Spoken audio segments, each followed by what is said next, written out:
Joining us now is former Kansas City Fed President Esther George. Esther, it's great to have you on the show, and that's where I'm going to start with you, because we got the Beige Book report this afternoon, and it was showing some what I will call storm clouds related to trade. This was data that took us through the first, call it, 2 weeks of April. So on the ground, real-time insights, if you will.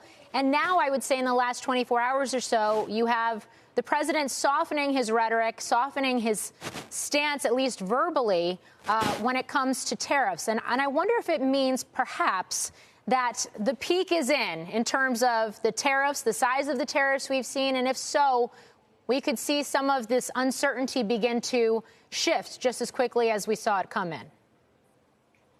Yeah, well, thank you, Morgan. I think this is such a key issue. And to your point about whether things have peaked or whether we have other issues to deal with is really part and parcel of the source of uncertainty here. I think what's certain is that tariffs are coming, and that's been clear for some time.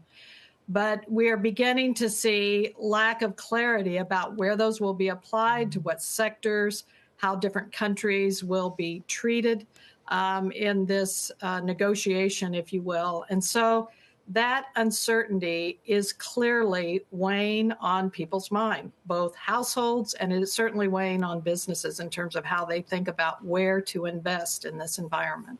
Esther, what about the Fed? Does this sort of freeze you when you're watching the conditions, the facts on the ground changing and trying to figure out how much to figure tariffs in when you're thinking about what to do with rates? Do you then have to wait and see the actual impact in the data, or can you project?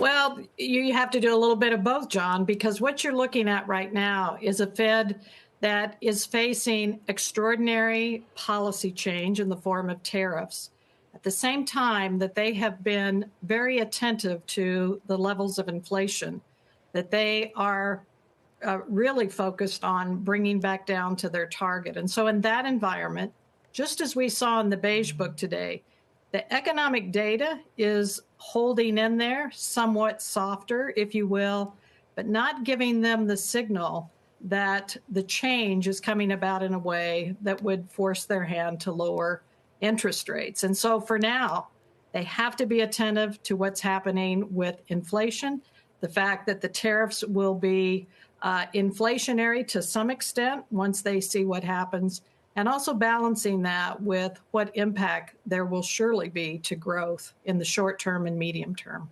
Esther, if you were still at the Fed, what would be the data you'd be watching most closely right now, given the uncertainty of this environment? Well, there's a couple of things, Morgan, that I think you have to pay particular attention to. Things like the Beige Book are very important because they are kind of giving you a sense of what's happening on the ground and in real time. So the various contacts that the 12 regional Fed presidents have with businesses, with community leaders, very important right now. And the other thing that I'd be very mindful of are watching inflation expectations. We certainly have seen in survey data that those expectations are rising for households, for businesses, as they think about what the future holds. So the Fed has to be very attentive that they don't lose control of the narrative that inflation is going back to their target.